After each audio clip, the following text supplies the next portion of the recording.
in the U.S. Army. Of course, before you're actual soldiers, you must complete basic training. You get trained as a warrior, but I'm sure you'll all do very well with that.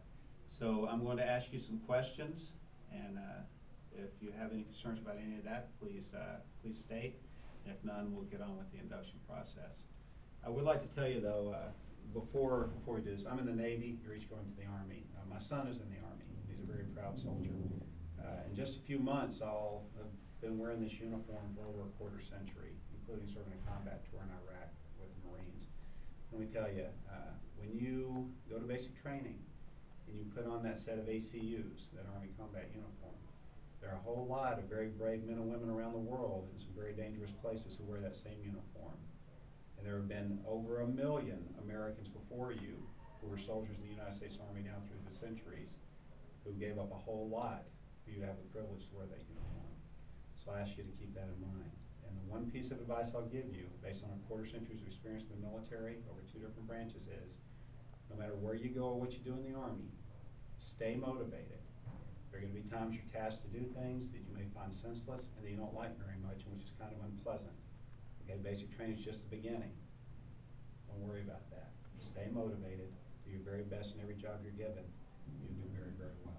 That's the advice I'll give you. Okay? All right. While you recite the oath of enlistment, I will ask you to repeat, do solemnly swear. If you desire to do so, you may substitute that statement with do solemnly affirm.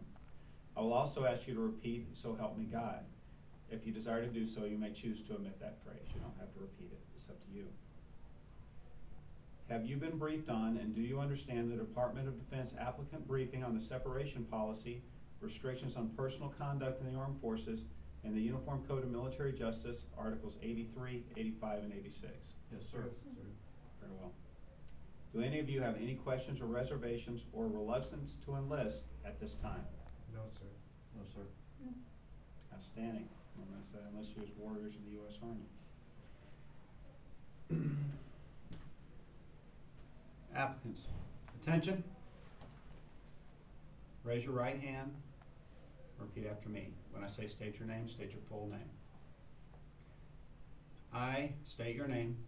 I, James Crowder III, do solemnly swear do solemnly affirm to support and defend to support and defend the Constitution of the United States the Constitution of the United States against all enemies, against all enemies, foreign and domestic, foreign and domestic, to bear true faith and allegiance to the same, to bear true faith and allegiance to the same, to obey the orders to obey the orders of the President of the United States of the President of the United States and the orders of the officers appointed over me, and the officers appointed over me, according to regulations according to regulations and the Uniform Code of Military Justice.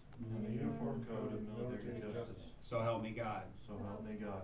I swear I swear that I am fully aware that I am fully aware and fully understand and fully understand the conditions under which I am enlisting. the conditions in which I am enlisting. Congratulations. Thank you, sir.